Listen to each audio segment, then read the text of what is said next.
바울이 쓴 마지막 편지라고 그렇게 생각하고 있습니다. 이때의 시기를 서기 64년으로 봅니다. 정확한 것은 저희가 확인하기는 쉽지 않지만 많은 학자들의 말에 의하면 64년도 정도에 이 편지를 썼을 거다 이렇게 생각을 합니다. 64년은 로마 역사나 서구의 역사에 있어서 굉장히 중요한 해입니다. 이때 로마의 대화재가 일어나죠. 그리고는 당시의 황제였던 네로가 그 화재의 주범을 그리스도인으로 꼽습니다. 그래서 아주 대대적인 박해가 로마에서 일어나죠. 이 박해는 여기서 끝나지를 않습니다.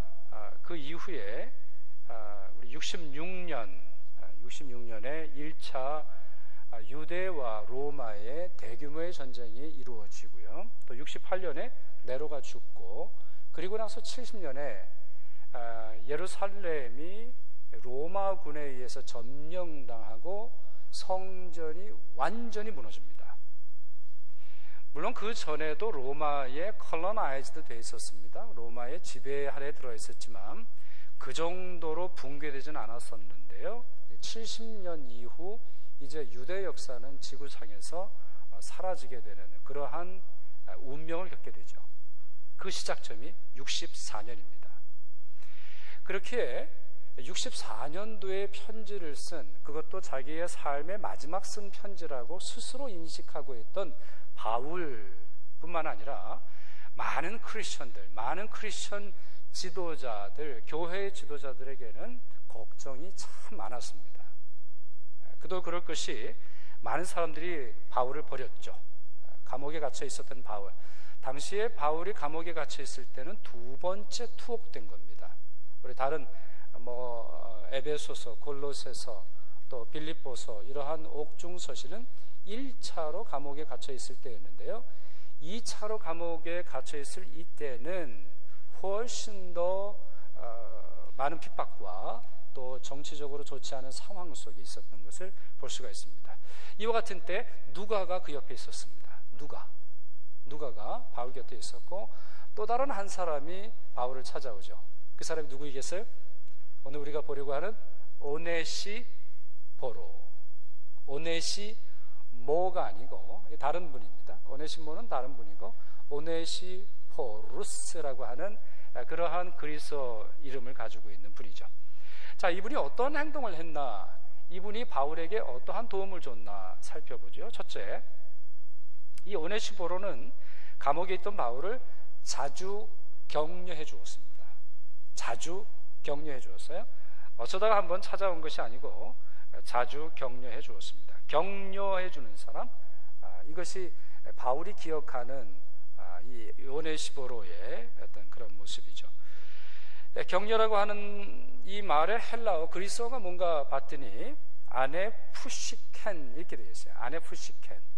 이 푸시케라고 하는 말이 우리 영어에서는 사이크, 심리학, 마음 관련되어 있는 그런 단어입니다. 그러니까 지금 이 오네시포로가 찾아와서 바울에게 해준 일들을 우리 생각해 볼 수 있는데, 아마 그가 헐벗고 또 음식이 없고 춥고 소외를 당할 때 그의 필요를 채워줬던 것 같습니다. 그의 필요를 채워줌으로 말미암아 그의 영혼까지 평안하게 도와주는 일들을 했던 것 같아요. 그 일들을 바울은 지금 격려해 주었다, 이 단어로 설명하고 있는 겁니다. 이와 같은 일을 다른 말로 번역을 우리 개역성경, 우리가 지금 읽은 성경이 이제 개역 개정 성경 아닙니까? 우리 개역 성경, 우리 예전 성경으로 보면 유쾌하게 했다 그렇게 돼 있어요. 여러분, 감옥에서 유쾌한 거 이거 쉬운 일이 아니죠. 저는 감옥소에는 한 번 방문해 보았습니다. 제가 이렇게 끌려간 게 아니고 한 번 이제 가봤고, 구치소는 여러 번 갔어요. 전도를 하러 이제 가봤는데 거기 가는 거 쉽지 않을 뿐만 아니라 거기서 마음이 유쾌하게 되는 거는 굉장히 어려운 일이에요. 누가 그 일을 했다고요? 오네시포로가 바울의 마음을 유쾌하게, 기쁨이 넘치도록, 그 감옥에 갇혀 있다 할지라도 소망이 끊어지지 않도록 도와주었어요. 두 번째, 오네시포로는 바울이 감옥에 매인 것을 부끄러워하지 않았어요. 바울을 부끄러워하지 않았어요. 바울이 이 감옥에 있는 것을 부끄러워하지 않았어요. 부끄러워하지 않다, 부끄러워한다, 이 단어는 바울에게는 굉장히 중요한 단어입니다. 로마서 1장을 보면 그가 나는 복음이 부끄럽지 않다 이렇게 말합니다. 이 말은 달리 무슨 말이 될까요? 나는 복음이 자랑스럽다는 거예요. 그런데 굳이 자랑스럽다라고 말하지 않고 부끄럽지 않다라고 말하는 것은 당시의 상황이 많은 사람들이 복음을 부끄러워하고 있기 때문에 쓰는 말인 거예요. 당시에 여러분 64년도에 일어난 일뿐만 아니라 그전에도 야고보가 순교하고 많은 사람들이 세상을 떠났단 말이죠. 또 스데반도 세상을 떠나는 일들을 우리가 성경을 통해서 볼 수 있는데 많은 사람들이 복음을 부끄러워했어요. 복음으로 말미암아 핍박을 받는 것을 부끄러워했어요. 핍박을 받아서 재산을 잃고 목숨을 잃는 일들에 대해서 부끄러워하고 있더란 말이에요. 근데 바울은 그러지 않았다고 돼 있고, 또 디모데 후서 2장을 보면 디모데에게 뭐라고 권면하냐면 부끄러울 것이 없는 일꾼이 되라. 여러 표현들을 쓰면서 그 중에 하나가 부끄러울 것이 없는 일꾼이 되십시오라고 말하고 있어요. 그러니 바울에게 있어서 부끄럽지 않다라고 하는 표현은 굉장히 중요한 단어예요. 자기 자신에게도 그렇고 당시 교회 지도자나 성도들에게 있어서도 부끄럽지 않다, 이 말은 굉장히 중요한 단어예요. 사실 이 단어는 시간 관계상 다 말씀드릴 수는 없지만 구약 전통에 의한 것이라 보여져요. 구약에 주님께 드려지는 제물의 첫 번째 특징이 뭐죠? 흠 없는 제물인데 바로 그것이 부끄럽지 않다라고 하는 말 속에 녹아져 있는 것이죠. 그런 점에서 오네시보로가 바울을 부끄러워하지 않다, 이것은 정말 중요한 단어입니다. 오네시보로는 복음을 부끄러워하지 않았고, 복음을 전하는 사람을 부끄러워하지 않았고, 복음을 전하는 사람이 당하는 고난과 어려움을 부끄러워하지 않고 자랑할 수 있을 정도로 성숙한 사람이었습니다. 세 번째, 자, 오네시보로는 어떠한 행동을 했느냐? 바울이 어디에 있었는지 처음엔 몰랐기 때문에 굉장히 열심히 바울을 찾아다녀야 했습니다. 17절 말씀에 공동번역으로 한번 보면 이렇게 되어 있습니다. 공동번역이라고 하는 것은 지금부터 조금 된 그런 한글 번역인데요, 그 번역을 제가 읽어보죠. 그가, 자, 여기서 그는 누굴까요? 오네시보로가 로마에 와서는 나를 찾느라 굉장히 애를 쓴 끝에 나를 만났습니다. 애썼어요. 이건 너무나 당연한 거예요. 아까 제가 그 당시의 상황, 당시의 배경을 설명을 드렸습니다만 바울은 정치범이에요. 바울은 로마를 쥐고 흔들기 때문에 완전히 망하게 해야 한다라고 하는 표적이 된 그런 유대인 중에 한 명이었고, 또 당시에는 유대교와 우리 기독교의 구분을 잘 못하던 시기였어요. 우리 교회 안에서도 잘 혼동했던 그런 시기인데, 그런 시기 속에서 있었던 바울, 교회 지도자 바울의 감옥이 쉽게 알려줄 게 없죠. 누가 찾아오면 괜히 어렵잖아요. 괜히 어떤 소란이 일어난다거나 어떤 정치적인 액션이 있으면 좋지 않으니까 알려주지 않았을 것은 우리가 쉽게 생각할 수 있는 것이죠. 그러니 이 오네시보로가 바울을 찾는데 얼마나 많은 고생을 했을지, 얼마나 많은 돈을 써야 했을지, 얼마나 많은 시간을 들여야 했을지 우리는 쉽게 이해할 수 있습니다. 그러므로 오네시보로는 어떤 사람입니까? 쉽게 포기하는 사람이 아니에요. 그냥 맡기는 일만 하는 사람이 아니에요. 그냥 주어진 일만 하는 사람이 아니에요. 자기에게 주어진 일들을 끝까지 이루는 사람일 뿐만 아니라 그 일을 위해서 희생할 줄 아는 사람이에요. 한마디로 말해서 성숙한 그러한 사람이죠. 마지막으로 네 번째, 이 오네시보로는 사람들의 기억 속에 봉사를 많이 하던 사람입니다. 여러분, 어떤 사람의 이름이 기억나지 않으면 그 사람의 특징을 이야기하지 않습니까? 아니면 어떤 사람이 이야기할 때 우리가 같이 알고 있는 공통된 기억을 이야기하잖아요. 그런 점에서 참 예쁜 거는 축복이에요. 왜냐하면 가끔 우리 교인들이랑 얘기하다 보면 무슨 말씀하시냐면 이름은 기억이 안 나는데 그 예쁜 집사람 있잖아요. 그렇게 이제 말씀하는 분들이 있어요. 또 아니면 권사님은 권사님이신데 그 예쁜 권사님 있잖아요. 그렇게 이제 말씀하는 분들이 있어요. 지금 여러분들이 다 스스로 생각이 좀 떠올리고 계시는 거죠. 네. 그렇게 하시면 되는 거예요. 맞아요. 네. 그러니까 얼마나 좋은 거예요. 특징 중에 여러 특징이 있는데 예쁘다 그러니까 얼마나 행복한 겁니까? 자, 오네시보로 어떤 사람인가요? 오늘 보면 마지막에 보면 바울이 디모데에게 뭐라고 말하고 있냐면요, 또 그가 에베소에서 많이 봉사한 것을 내가 잘 아느니라, 이런 말하고 있어요. 그러니 이 에베소 교회, 당시에 바울은 로마에 있었고 또 디모데라고 하는 분은 에베소에 있었고, 이 오네시보라고 하는 사람은 에베소 교인으로서 로마를 방문 중이었거든요. 근데 그 교회 목회자인 이 디모데를 향해서 말하면서 너도 알고 나도 알고 교인들도 안다. 이 오네시보로는 섬기는 사람이다. 봉사의 사람이다. 정말 섬길 줄 아는 사람이다. 그렇게 말해주고 있다는 것이죠. 여기서 보면 그 많이 봉사했다 이런 말을 하고 있거든요. 이 마지막 구절에 많이 봉사했다. 이 많이라고 하는 헬라어는 수준이 높다라는 뜻이에요. Very well. 아니면 어떤 영어 사전을 보니까 improved 이렇게 되어 있어요. improve, 동사로 쓰이는 경우에는 improve, 향상시키다, 좋게 하다, 낫게 하다, 그런 거예요. 그러니까 이 오네시보로는 단순히 봉사하는 시간이 많은 게 아니고 봉사하는 내용이 많은 걸 떠나서 수준 높게 봉사를 했어요. 그러니까 이분이 섬기면 이분이 하는 일들에 있어서는 그리스도의 은혜가 나타나고 많은 열매가 나타났을 것이라고 우리가 생각할 수 있다고 하는 것이죠. 자, 이와 같은 네 가지 모습을 지금 바울이 말하고 있습니다. 이 오네시보로의 네 가지 모습. 근데 여러분, 네 가지 모습을 들으면서 이러한 특징을 가지고 있는 직분을 꼽아보라면 어떤 직분을 꼽을 수 있겠다고 생각을 하십니까? 어떻게, 목사? 아니면은 뭐 감독, 장로, 집사? 어떤 직분이 떠오르세요? 권사가 떠오르지 않으시나요?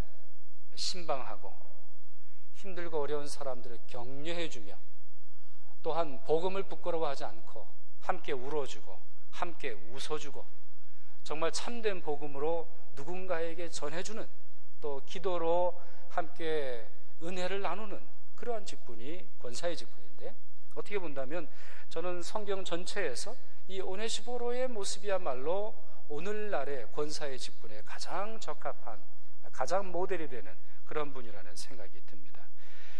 이분이 나갈 때 바울조차도 위로를 받았고, 이분이 나아갈 때 바울뿐만 아니라 많은 교회 교인들이 함께 격려를 받은 이 사실을 오늘 성경을 통해서 볼 수 있습니다.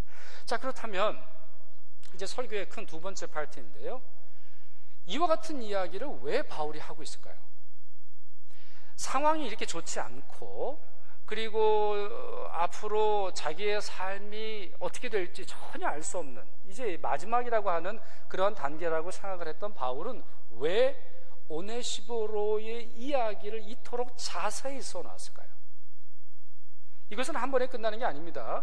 디모데후서 4장 19절을 보시면 디모데를 향해서 네가 좀 왔으면 좋겠다, 네가 좀 옷도 좀 가져오고 성경책도 좀 가져왔으면 좋겠다 라고 말하면서 이 오네시보로 집에 문안하라 라고 반복해서 말할 정도로 그의 이름을 말하는 이유가 무엇일까요?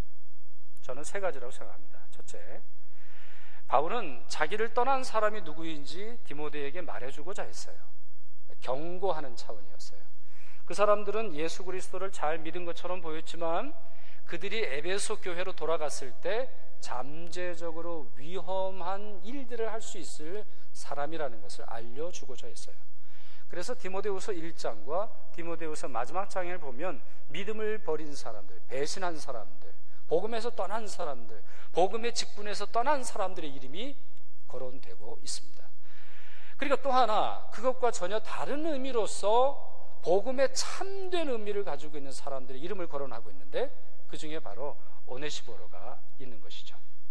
두 번째, 바울은 이제 얼마 지나지 않아서 세상을 떠나게 될 텐데요, 그가 오네시포로의 이름을 언급한 중요한 이유 중에 하나는 그를 축복하고 싶었기 때문인 것이죠. 16절에서 바울이 이렇게 말하죠. 여러분 16절 보시면 바울의 기도문이 나와요. 원하건대, 여기서 원하건대라고 하는 이런 표현에서 강조되는 바가 있어요.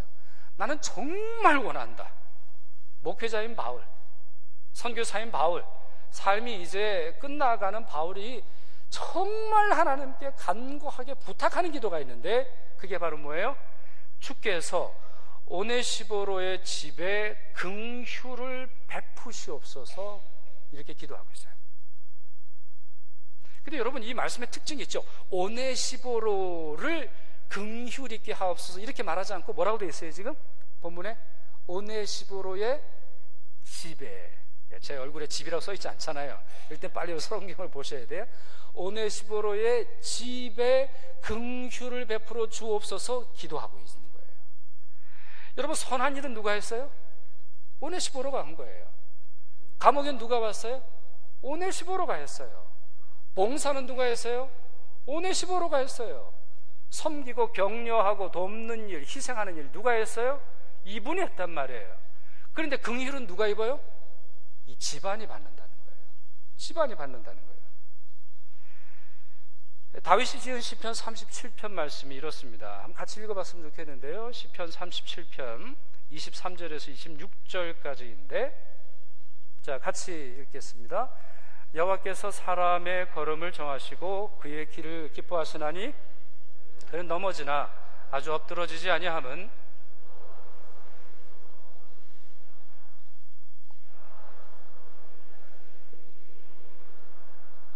그의 자손이 걸식함을 보지 못하였도다.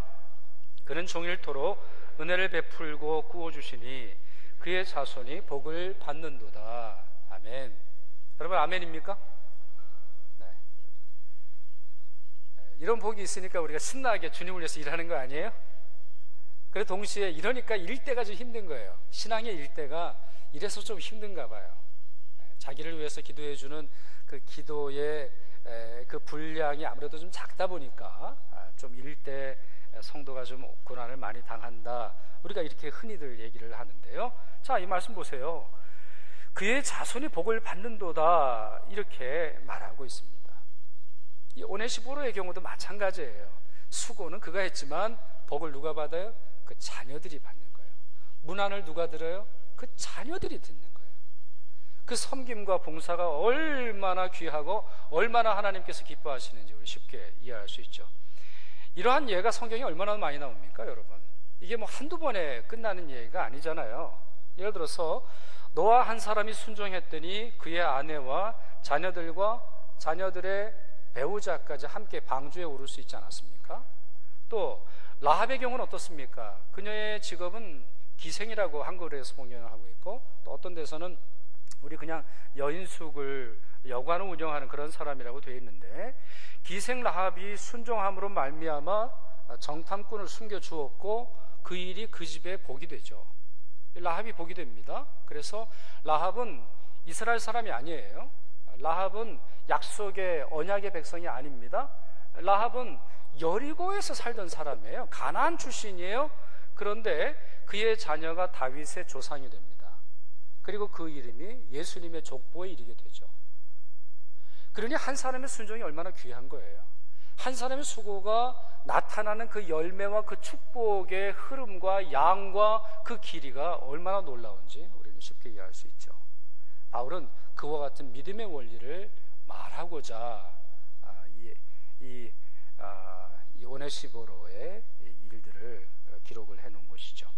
마지막으로 하나 더 말씀을 드리죠. 바울이 왜 오네시포로를 언급을 했는가? 그의 선행을 기억하라는 거예요. 그리고 그것이 단순히 기억 속에서 있는 것이 아니라 당신들도 이 오네시포로와 같이 살라고 하는 그런 메시지를 함께 던져주고 있습니다.